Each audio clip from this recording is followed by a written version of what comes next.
All right, I am live, and excuse me for the landscape. The landscape view. I know a lot of times with Periscope, people tend to use the portrait, whatever you want to call it, the portrait setting rather than landscape, and I am on landscape. So anyway, I want to welcome you. If this is the first time you're watching, I am Mary Rose Wildfire Maguire. I am a direct response copywriter and digital marketing consultant.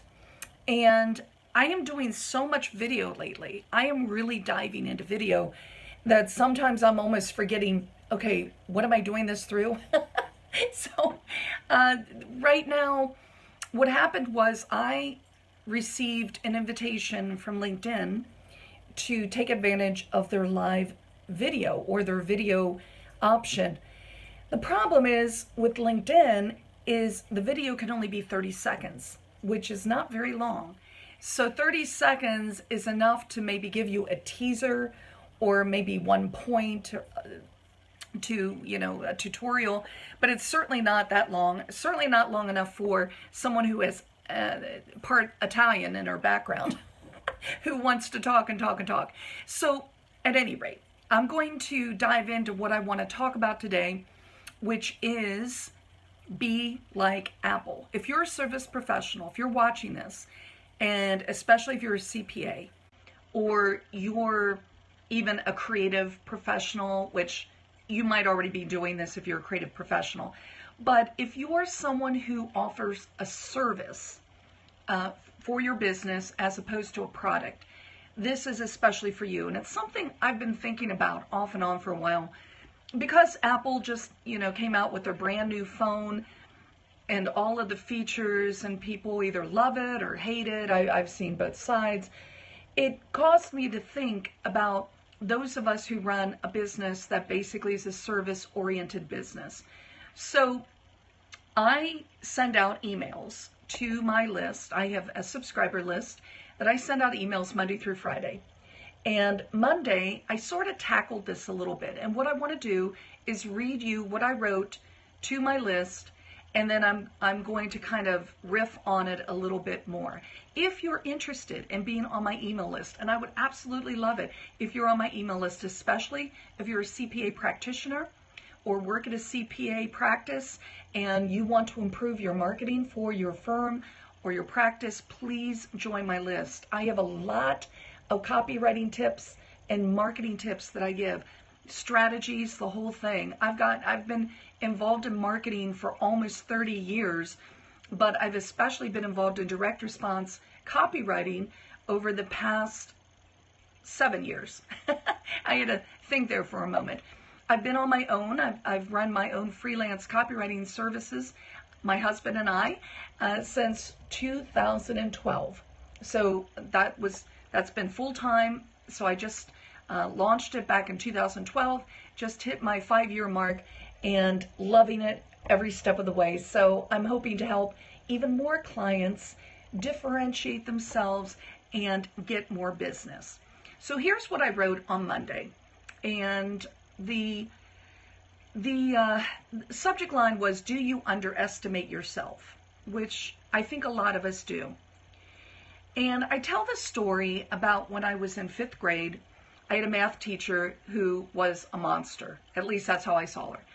And she was just short-tempered, mean. I think she was one of those type of teachers that probably either had been teaching too long or was definitely in the wrong profession. So one day I was trying to solve the day's math problem and I started to cry. And I was frustrated because I did not see the answer. Trying to figure out this math problem, I wasn't seeing the answer. And one of my classmates told the teacher what was happening, and she barked, well, that's too bad, she'll just have to figure it out. In other words, no more help from her. I was on my own. Now, this devastated the natural curiosity I had for numbers. And before that day, I loved math puzzles and I enjoyed solving them. But after that day, I was convinced I was bad at math. So Even after doing fairly well with algebra in high school, I still considered myself adult when it came to numbers. And although I'm not a whiz necessarily with math today, I'm pretty good with percentages. And I do enjoy math. So finally, I've been able to say, I am good with numbers. It's easy to underestimate your superpowers. You have unrealistic images in the media. You have fake book and what I call Instasham. So there's like so many images and things that are out there that make us feel like we're less than. So comparing yourself to others is always a deadly game. And the simple reason is this, but what I want you to think about is that there's no one else like you. No one else has your combination of skills, talents, experience, all that wrapped together. No one has the combination of all of those things like you do. There's only one of you, okay? This is going to be more important to focus on for marketing in the coming years, because more and more services that have been done by humans are starting to get automated and starting to be handled by robots. So what does it mean to be you? What is so different about you that you're adding something new and fresh to whatever your business may be and to help your clients and customers? So what I said in this email is I gave a little assignment to the person reading, and I said, grab a pen and a sheet of paper and write at the top of the page, I am good at ... and then fill the page. So this is just for you. You don't have to share this with anyone else unless you wanted to, but it's just to solidify in your mind the things that you're good at.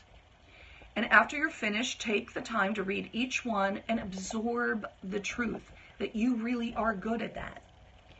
You can do this particular skill really well. So the point of this exercise, and this is now where I'm going to come and link this to the whole Apple reference, is what you're good at. Those are what marketers often call your deliverables. And the point is to focus on those and then include it in your marketing, and then also wrap it into your services and start dusting off your services and productize them. Now, what do I mean by that?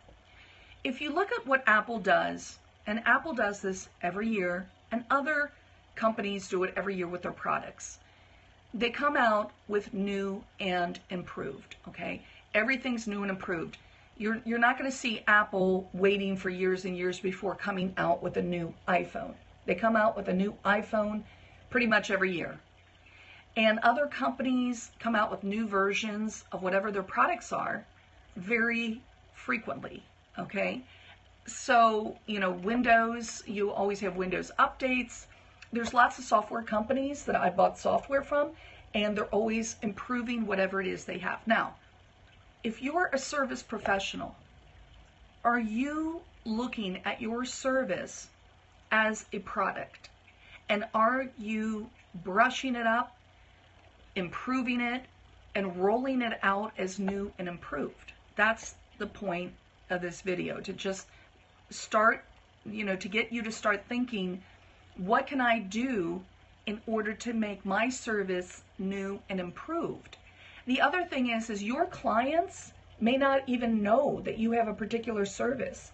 This often happens with CPAs because there's lots of services they offer, but they do not promote or market those services often enough. So this is what you need to do, is start taking a look at all your services. I just had a meeting yesterday with one of my clients in town, and we were talking about this very thing, that people who worked in the office of this CPA practice, many of them didn't realize all of the services they offered, or they didn't communicate it consistently to their current list of customers. So that is why it's important to take every one of the services that you offer, take a look at how you're describing it, and take a look at the language you use to describe it, and also the options. So you want to consistently have things that are being improved and offer fresh alternatives. Sometimes it might be, now you can do this on mobile, or we have a brand new client portal that you'll be able to access online or on your phone wherever you are, or maybe it's an app that you're just rolling out, whatever. You need to always be trying to improve your service and improve the marketing around it, just like what Apple does and every other company that produces a product. So look at your services as products and look to see how you can improve them and then market them as such. So that is my little lesson for the day. Hope you enjoyed it. Please visit my website, www.maryrosemaguire.com. I am Mary Rose Wildfire Maguire, direct response copywriter and digital marketing consultant, and would love to talk to you. If you want to join my mailing list, just go to my website. On the homepage, you have a couple options. One, I have a free resource for CPAs on how to use content marketing to grow your business. And then there's also a sign up form on the side on my homepage, so you can go ahead and do that. Thanks so much for watching, and hope you have a great day.